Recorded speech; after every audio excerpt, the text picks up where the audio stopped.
ಯಾವಾಗಲೂ ಕರ್ನಾಟಕದಲ್ಲಿ ಏನೇ ಅನಾಹುತ ಆದರೂ ಅಜ್ಜು ಬ್ರದರ್ಸ್ ಅವಾಗಿಂದನೂ ನಮ್ಮ ಪವಿತ್ರವಾದ ಸ್ಥಳ ಇಮಾಮ್ಶೋಲಿ ಮೈಸೂರಲ್ಲಿ ತುಂಬ ಹಳೆಗೋರಿ. ಆಮೇಲೆ ಇಲ್ಲೇನೇ ಕೇಳ್ಕೊಂಡ್ರು ಸಂಕಷ್ಟ ಪಾರಾಗಿದೆ, ಹಿಂದೆ ಎಲ್ಲ ಗೊತ್ತಿದೆ.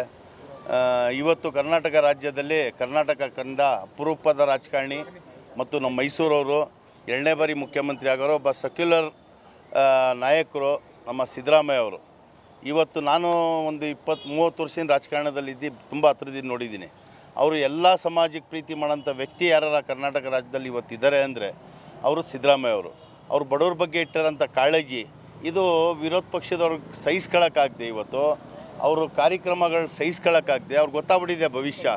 ಸಿದ್ದರಾಮಯ್ಯ ರಾಜ್ಯದಲ್ಲಿ 5 ವರ್ಷ ಮುಖ್ಯಮಂತ್ರಿ ಆಗಿ ಮುಂದುವರೆದ್ರೆ ಈ ಕರ್ನಾಟಕ ರಾಜ್ಯದ ಇಡೀ ಈ ನಮ್ಮ ಭಾರತದಲ್ಲೇ ಒಂದು ಮಾದರಿಯಾಗಿ ಇಡೀ ಭಾರತದಲ್ಲೇ ಮುಂದೆ ಬರೋ ದಿನ ಕಾಂಗ್ರೆಸ್ ಪಕ್ಷ ಅಧಿಕಾರಕ್ಕೆ ಬರ್ತದೆ. ಹೆಂಗಾರ ಮಾಡಿ ಇವ್ರಿಗೆ ತಡೆ ಹಿಡಿಬೇಕಂತೇಳಿ ಉದ್ದೇಶದಿಂದ ರಾಜ್ಯಪಾಲರ ಹುದ್ದೆ ದುರುಪಯೋಗ ಪಡಿಸ್ಕೊಂಡಿವರು ಕೇಂದ್ರ ಸರ್ಕಾರದವರು. ಅವ್ರ ಮೇಲೆ ಸುಳ್ಳು ಆಪಾದನೆ. ಸಿದ್ದರಾಮಯ್ಯ ಅವರು 2ನೇ ಬಾರಿ ಮುಖ್ಯಮಂತ್ರಿ, 2 ಸಲ ಉಪಮುಖ್ಯಮಂತ್ರಿ, ಹಣಕಾಸು ಮಂತ್ರಿ ಆಗೋರೆ. ಅವ್ರು ಮನಸ್ಪರ್ತಿ 14 ಸೈಡಲ್ಲ, ಅರ್ಧ ಮೈಸೂರು ಅವ್ರು ಸಿದ್ದರಾಮಯ್ಯ ಅವ್ರದ್ದು ಇರ್ತಿತ್ತು. ಅವ್ರು ಯಾವತ್ತೂ ಅದರಿಂದ ಒಂದು ಮನೆ ಇರೋಕ್ಕೆ ಒಂದು ಮನೆ ಮಾಡ್ಕೊಳ್ದಂಥ ವ್ಯಕ್ತಿ ಬಗ್ಗೆ ನೀವು ಅವ್ರದ್ದೇ ಜಾಗ ತಗೊಂಡು ನಿಮ್ಮ ಸರ್ಕಾರ ಇರುವಾಗ, ನಿಮ್ಮ ಮೂಢ ಅಧ್ಯಕ್ಷರು ಇರುವಾಗ ಅವ್ರಿಗೆ 14 ಸೈಟ್ ಕೊಟ್ಬಿಟ್ಟು ಇವತ್ತು ಆಗರಣ ತಂದು ನೀವು ರಾಜ್ಯ ಎಲ್ಲ ಸುತ್ತಾಡ್ತೀರ ಅಂದರೆ ಕರ್ನಾಟಕದ 7 ಕೋಟಿ ಜನತೆ ಬುದ್ಧಿವಂತರಾಗೋರು. ಇವತ್ತು ಯಾಕೆ ಬುದ್ಧಿವಂತರಾಗೋರು ಅಂತೇಳಿದ್ರೆ ಇವತ್ತು ನೀವು ಮಾಡ್ತಿರೋದು ಸುಳ್ಳು.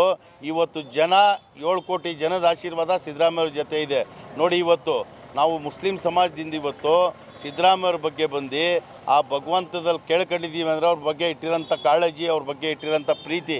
ಸಿದ್ದರಾಮಯ್ಯವ್ರ ಒಂದು ವ್ಯಕ್ತಿ, ಅವರೊಂದು ದೊಡ್ಡ ಶಕ್ತಿಯಾಗಿ ಇವತ್ತು ಬೆಳೆದವ್ರೆ.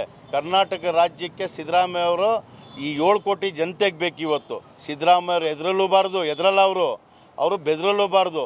ರಾಜೀನಾಮೆ ಯಾವುದೇ ಕಾರಣಕ್ಕೂ ಕೊಡಬಾರ್ದು ಅಂಥೇಳಿ ಇಡೀ ನಮ್ಮ ಮುಸಲ್ಮಾನ್ ಸಮಾಜದ ವತಿಯಿಂದ ಮತ್ತು ಕರ್ನಾಟಕ ರಾಜ್ಯದ 7 ಕೋಟಿ ಜನತೆ ಆಶೀರ್ವಾದ ಅವ್ರು ಇರೋದ್ರಿಂದ ಇವೆಲ್ಲ ಸಿದ್ದರಾಮಯ್ಯವ್ರ ಮುಂದೆ ಆಟ ನಡೆಯಲ್ಲ.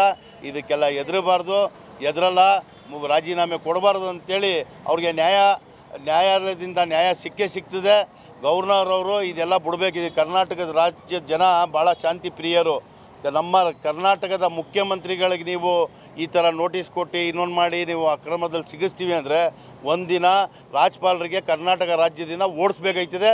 ಕರ್ನಾಟಕ ರಾಜ್ಯದ ಜನತೆ ಅವ್ರ ಮನೆಗೆ ಅವರ ಇದಕ್ಕೆ ನುಗ್ಗಿ ಅವ್ರಿಗೆ ಕರ್ನಾಟಕದಿಂದ ಟಿಕೆಟ್ ಕೊಡೋಂಥ ದಿನ ಬರ್ತದೆ. ಅದಕ್ಕೆ ಅವಕಾಶ ಮಾಡಬಾರ್ದು. ಇನ್ನೂ ಅವಕಾಶ ಇದೆ.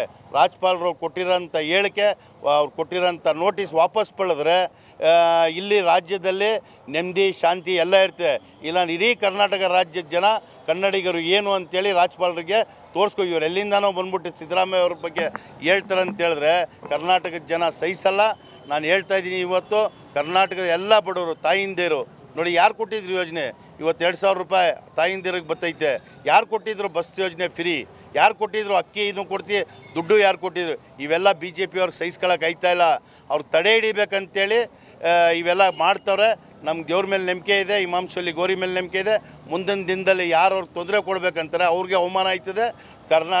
ಸಿದ್ದರಾಮಯ್ಯ ಅವರು ಕ್ಲೀನ್ ಚಿಟ್ ತಗೊಂಡು ತಿರ್ಗಾ ಮುಖ್ಯಮಂತ್ರಿ ಅವರು 5 ವರ್ಷ ಮುಂದುವರ್ಸೇ ಹೊರಡ್ತಾರೆ. ಕರ್ನಾಟಕದ ಜನತೆ ಆಶೀರ್ವಾದ ಅವ್ರ ಮೇಲಿದೆ.